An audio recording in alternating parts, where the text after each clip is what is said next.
नमस्कार दोस्तों, मैंने एक वीडियो बनाई थी जहाँ पे मैंने ये बताया था कि 3 बेस्ट म्यूचुअल फंड जो लमसम की अपॉर्चुनिटी आपको देते हैं और इस समय ऑलमोस्ट हाफ डिस्काउंट खत्म हो चुका है। मैंने पिछली वीक में चीख के बोला था कि 15% डिस्काउंट है, 12% है, लास्ट चांस है, तो वो लास्ट चांस ही था। ठीक है, क्योंकि देखो जब डिस्काउंट 8% पे पहुंचा, 9 पे पहुंचा, 10 पे पहुंचा, 12 पे पहुंचा तो हमेशा लगता है कि हम ऑलमोस्ट बॉटम रीच कर चुके हैं। लेकिन मैंने ये बोलना शुरू किया लास्ट चांस वाली चीज़ जब मार्केट एक टर्न अराउंड पे था, और हमें इस बार इजीली प्रेडिक्ट इसलिए हो गया क्योंकि सिर्फ और सिर्फ न्यूज़ बेस्ड चल रहा था सब कुछ। जिस तरह से न्यूज़ आई सीज़ फायर की तो हमने वहाँ पे अपडेट किया था वीडियो के अंदर। लेकिन फिर भी अगर आपने नहीं किया तो यहाँ पे भी एक मौका है। 5 म्यूचुअल फंड बताऊंगा, उनका डिस्काउंट दिखाऊंगा, कितना डिस्काउंट पे अवेलेबल है और क्या वो अपने कैटेगरी एवरेज को बीट कर रहे हैं। पिछली बार मैंने एक लार्ज कैप, एक मिड कैप, एक स्मॉल कैप दिखाया था। यहाँ शायद थोड़ा सा 5 म्यूचुअल फंड हो जाएंगे। कौन से देखते हैं, वीडियो के अंदर चलते हैं। देखो यहाँ पे ना सबसे पहले अगर मैं बात करूँ तो निप्पॉन इंडिया लार्ज कैप अपने कैटेगरी एवरेज को ऑलमोस्ट बीट कर रहा है, थोड़ा सा पीछे है 4.40, और रिकवरी की बात करें तो 4.71 प्लस 4 ऑलमोस्ट 9% की रिकवरी इसके अंदर देखने को मिली है। ये भी ऑलमोस्ट अपने कैटेगरी एवरेज के बराबर है आईसीआईसी लार्ज कैप, और ये भी 8 से 9% की रिकवरी दिखा रहा है यहाँ पे। तो 9% की रिकवरी एक महीने के अंदर आ चुकी है सभी ऑलमोस्ट लार्ज कैप के अंदर, और ये दोनों हमेशा से टॉप पे रहे हैं। आईसीआईसी इसकी बात करूं तो 2.83, और देखा जाए तो ऑलमोस्ट 11% की रिकवरी यहाँ पे भी हमें ऑलमोस्ट देखने को मिली। 11 से 12% की recovery ICICI Prudential mid cap के अंदर। ये एक नया मिड कैप है, जिन लोगों ने अभी रिप्लेस करना है, ये स्टार्ट करना है, तो आईसीआईसी मिड कैप एक अच्छा ऑप्शन साबित हो सकता है। लेकिन क्या इनके अंदर डिस्काउंट है? स्मॉल कैप पे बढ़ने से पहले एक बार इनके डिस्काउंट चेक कर लेने चाहिए। HDFC लार्ज कैप की बात करें तो यहाँ पे अगर मैं ICICI लार्ज कैप की बात करूँ तो one of the best discount है इसके अंदर, और अपने कैटेगरी एवरेज को ऑलमोस्ट बीट कर रहा है। निप्पॉन के अंदर उतना ज़्यादा डिस्काउंट नहीं देखने को मिला। इन्वेस्को मिड कैप की बात करें तो यहाँ पे ऑलमोस्ट 7% डिस्काउंट है, तो मैंने ऊपर दिखाया ही। और ICICI अगर मैं बात करूँ तो यहाँ पे आईसीआईसी मिड कैप नहीं है टॉप लिस्ट में, तो आईसीआईसी के अंदर उतना ज़्यादा डिस्काउंट नहीं है, लेकिन एसआईपी के तौर पे आप उसको ले सकते हो। अब यहाँ पे इन्वेस्को के अंदर मैंने दिखा दिया, ये अपनी कैटेगरी एवरेज को भी बीट कर रहा है 7.62, और रिकवरी भी ऑलमोस्ट 12 अगर मैं बात करूँ तो ऑलमोस्ट 12-13% की रिकवरी भी देखने को मिली है। तो काफ़ी अच्छा कर रहा है इन्वेस्को मिड कैप। ध्यान से सुनना, बिल्कुल ध्यान से। Nippon large cap, ICICI large cap, ICICI mid cap और आपका Invesco mid cap, 4 fund video में ऑलरेडी बता चुका हूँ। अगर इनमें से भी बेस्ट बोलोगे तो इन्वेस्को मिड कैप दोनों अपना कैटेगरी एवरेज भी बीट कर रहा है और डिस्काउंट भी अच्छा है। आईसीआईसी मिड कैप डिस्काउंट उतना ज़्यादा अच्छा नहीं है, लेकिन अपना कैटेगरी एवरेज बीट कर रहा है।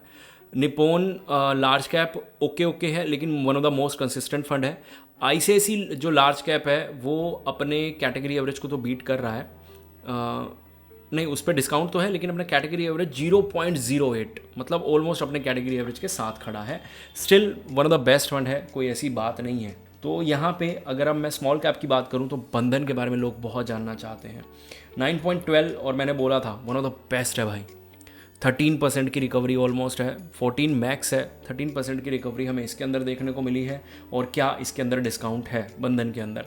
बंधन उतना ज़्यादा नहीं गिरा था जितना बाकी स्मॉल कैप गिर गए थे, तो बंधन टॉप की लिस्ट में नहीं है डिस्काउंट के मामले में।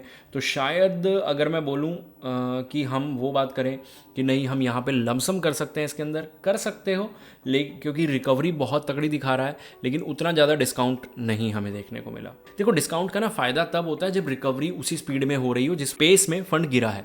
अब टाटा के अंदर क्या है, पेस गिरा इस तेज़ी से, लेकिन रिकवरी बाकियों के बराबर हो रही है, तो टाटा स्मॉल कैप खराब हो। लेकिन मोतीलाल ओसवाल मिड कैप में जब गिरावट इस तरह की आई तो आज जब वो उठ रहा है ना तो सबसे ऊपर है उठने में। अभी आपको वो नंबर्स नहीं दिखेंगे, लेकिन अगर आप बैचेस मेरे देखेंगे ना, पिछले बैचेस में जो मैंने करा है, बैचेस का मतलब ये है कि जो मैंने छोटे छोटे टाइम फ्रेम लेके मोतीलाल को रिव्यू किया है ना, तो जिन लोगों के पास है डेफिनेटली वो रिटर्न्स जनरेट करने वाले हैं।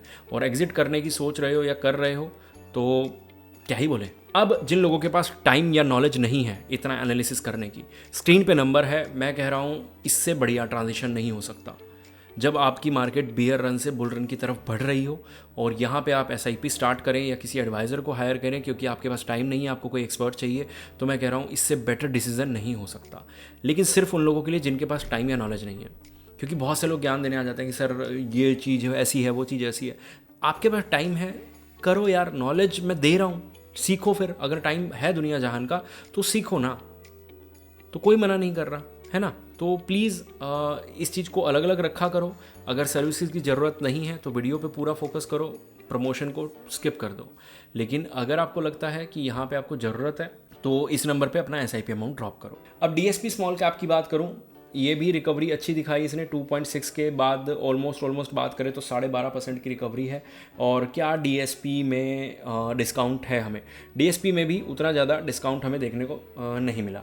जिनके अंदर रिकवरी बहुत तेज़ी में है उनमें हमें नहीं मिला। इस पूरी लिस्ट में एक ही फंड था, वो था फ्रैंकलिन स्मॉल कैप, जो मैंने एक वीडियो में दिखाया था कि ये अपने कैटेगरी एवरेज को भी बीट कर रहा है और उसके अंदर डिस्काउंट भी ज़्यादा है।